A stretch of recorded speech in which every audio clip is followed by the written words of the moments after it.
Welcome back on The Wasted Driver. I'm Nick and today we are talking about the 10 cars I want to drive before I die. I really hope stay a long way until that moment. Intro. Everyone have their dreams car, but I think there's two separate ways to define cars. Like there is the cars I want to own, I want to buy, and cars I want to drive. Because there are some cars like in my list that I don't want to buy at all. So just want to drive them one time, and that will be so cool. If you have one of them, let me know. Let's go with the first one. Peugeot 208 T16 Bicepeak. It's the car that Sebastian Loeb, some of you know him, like 9-time world rally champion. So the 208, we can call her the little sister of the 205 and 405 T16 of the 80s. They arrived second with the 205 in the 87, 88 and 89. They arrived with the 405 that was built for win the race. So as I said, after 25 years, they decided to build this car, the 208 T16. T16 stay for the Turbo 16 that take the same name as the old cars. A monster car that have only 875 horsepower for 875 kilos. So that means 1 kilo, 1 brake horsepower. That's not bad at all. As was obvious, the car smashed the record, win the race. They decided to have a good brand that financed the project, that was Red Bull. Red Bull told them, okay, we agreed to do this, but we decide the driver. They pick from their lineup and they have, as I said, Sebastian Loeb. Peugeot, obviously, French driver, plus on that, they say, okay, we love this idea. And so Loeb go in, smash everything, win the race. And they set a new record of 8 minutes, 13 seconds and 878 milliseconds. That was blasting fast. The guy that classified in second position was like 40 seconds down that time. So why this car? Because I have to tell you why, for real. It's fucking amazing.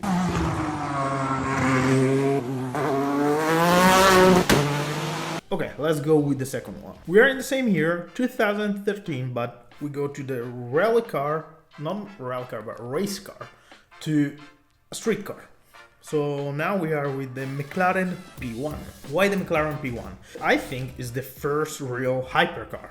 Like, was something completely new, completely different from everything. And the crazy thing is that arrived from a brand that was McLaren. Like, okay, McLaren win obviously in Formula 1, was one of the best racing brands, but except from the McLaren F1 that was made in the 90s, they did pretty much nothing cool. They do the MP4 12C. After they came out with the P1, it was crazy good as a car. And the cool thing, as I was saying, is that it doesn't come out from a super brand like Mercedes or Ferrari or Lamborghini.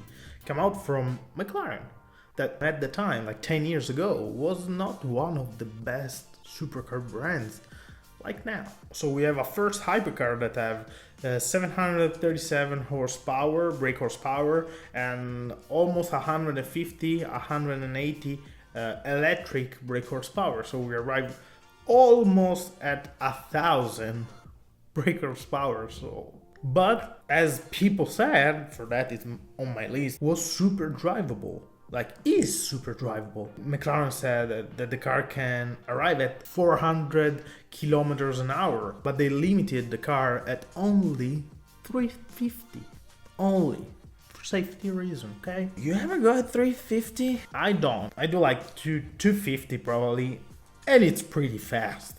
So yeah, obviously it's on my list. We go with the third car. I'm pretty sure that you don't think a car like this can be in my list, but it is, and it's the Ford Model T.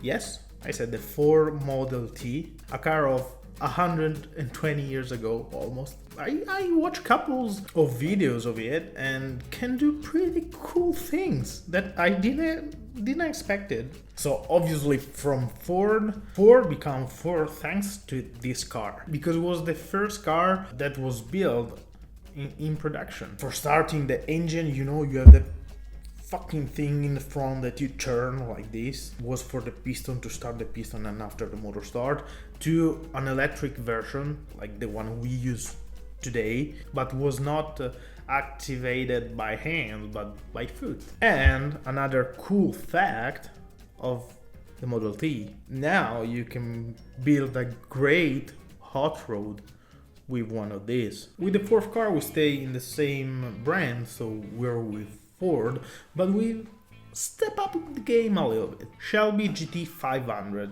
Obviously, a lot of you know this car from the movie Gone in 60 Seconds with Nicolas Cage. It's an American muscle car. Great sound.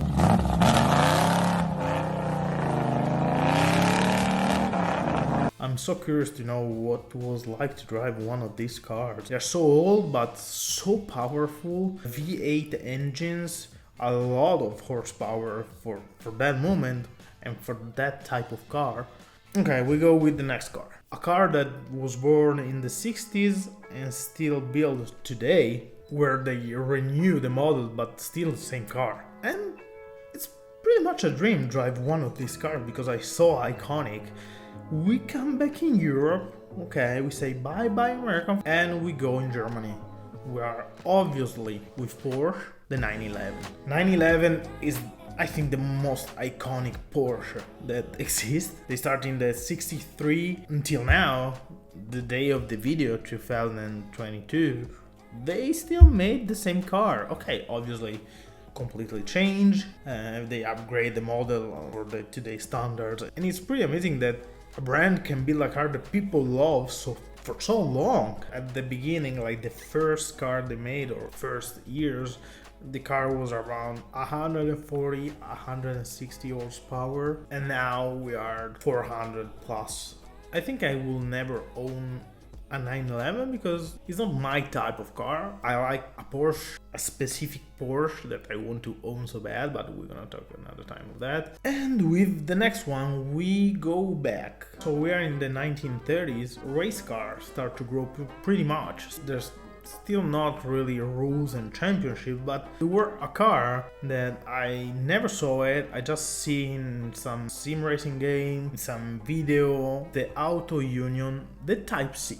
We start to have a real race car. People start to push this car to the limit. Some of these cars have around 400, 500 horsepower, and for that time was really a lot.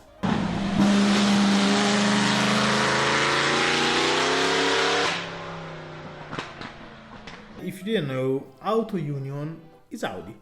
Like in the 30s, end of 30s, like almost 40s, they meshed together Auto Union, Audi and other two brands and become Audi. I do a big crop between what happened, but essentially is that like Audi, okay? So as you know, or as you can hear by my accent, I'm Italian. So I have to put an Italian car in this list. It's not that I have to, but there is one car that have to be in this list. If you know it, go put the car you think it is in the comment right now, and after you come back on, you can go. Now! So this car is obviously a Ferrari, but which one? All of you know the car. Okay, it's the F40. It's the F40. Okay, you know it. All one know is the best Ferrari ever built. I don't know for real because I never drove one. You understand, you owner of the F40. When you want, you let me know. Come and drive it. We are in the vintage supercar. Was made to the 87 to the 92. I think is one of the best looking car even now. The big wing looks like a table on the back. It's great. It's really an amazing piece of art. This car have an 8-cylinder that have almost 500 horsepower. If you consider that the car we talked about before have almost 400, 500 horsepower, but is a race car of the 30s, come back in that argument, you think it's crazy. The auto union people that drove this car say like it's a unicorn. It's not like a car of that era, like late 80s, that almost all the supercars tried to kill you because it was so powerful and uncontrollable. This was like the new step for made great road legal cars. So yeah, I think it's a pretty interesting car to drive one day. And now we are on the podium. We are with the Alfa Romeo 155, so 155 V6 Ti. And this is a monster car. So it was a 4-wheel drive DTM race car that have, I think, and I'm pretty sure the one that know the car think the same, the best sound ever made. Forget about the F1 with the V10 and V12. This is the best sound that a car ever had. You are the judge here.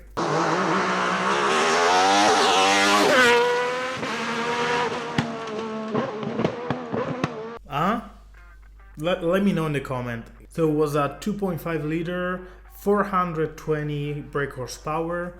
As I said, 4-wheel drive. It was crazy good because win like 40 races, like 38 races in 90 races that they. It was a great car, and the 90s were the best moment for the DTM because the battles, I don't know if you ever watched a video of that era, but the battles they did were crazy. The drivers were insane. To drive, I think it's something completely different from the things we know. For that, my curiosity for this car is so high, and she's in the podium. In second position in the podium, we have a car that a lot of you know, a brand that we already mentioned before, but we are in a race car, different to before that was a road car. We are with the 919 Hybrid Evo, obviously Porsche, and is the car that made the record at the Nürburgring. This is like a bullet with wheel because it's a car that is faster than an F1 car. As usual in the race championship, there are rules that stop brands to do what they want, like they have to stick to the rules, and this makes sense. Porsche, they have a dominant car in the years, and they said, okay, what if we don't think about the rules? So they take the 919, they put more thing in it, they take off some useful shit, and they say, okay, let's go on the track. And that car was flying, like really flying. They use an active aerodynamic that made the car win the 50% more of downforce, and a DRS system as the Formula 1, so they can reduce the drag on the straight line. Plus on that, they add more power, so they managed to make 1,160 brake horsepower. I don't know if you hear well, 1,160 brake horsepower. And so they smashed the Nürburgring record, and they made a lap in 5 minutes 19 seconds and a half. Let's say it's a pretty fast car. So why I want to drive this car? I have to say it for real, the best that you can drive today will be so cool to try the power and the G-force that a car like this put you through during a race or even during a lap, like where you chill. And we are at the number 1. I'm sure that some of you that know me better are thinking like, okay, there were no rally car?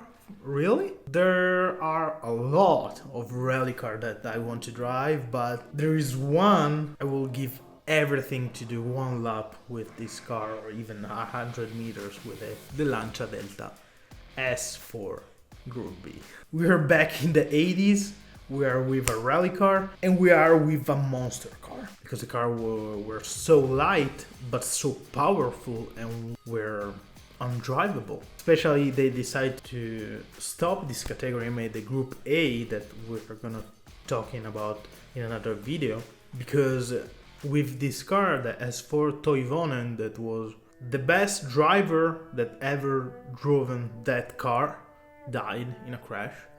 He was winning the World Rally Championship and he died because they were, as I said, undrivable. It was monster with wheel. You have to think about that. This car was 1,000 kilos, more or less. They said 600 horsepower, but they were more like 700 horsepower. Nothing inside was so light. They take off everything to make the car the lightest possible, and they were flying in mountain roads. So you have to think about when they made a small mistake, they're gonna smash the car between the trees. They were insane to drive, like manual stick, 4-wheel drive, was a 1.8 liter 4-cylinder. And a great story about this car that I love, when they start to build the car, so they were in the prototype testing mode, so they were trying the car, they were trying to understand how the car react, what to change, what to fix. The co-pilot during the testing told the technicians, like, guys, it's impossible like that. I can't read the notes. Say it's impossible. It's too violent when the car accelerates, too violent when the car turns. I can't do nothing. So they have to modify it a bit, the car, to make it less violent. It's not crazy. And for this reason, I want to drive one of these so bad, at least once in my life. I'm sure a lot of you are saying, but Nick, you didn't talk about your favorite car. It's not on the list because, as you know, it's my favorite car. So it's the one I want to buy one day and hope to drive every day. And we are talking about the best rally car ever made, the Lancia Delta Evoluzione. That is the best car the mind of a human ever made. 5-time World Rally Champion car, was the most dominant car in the history of rally. Was a Group A, so just after the Group B we talked 1 second ago. But this car is another story we're gonna talk one other time. I hope you like the video. Let me know in the comment the one you want absolutely drive before the worms eat you, or the 10 cars you want to drive.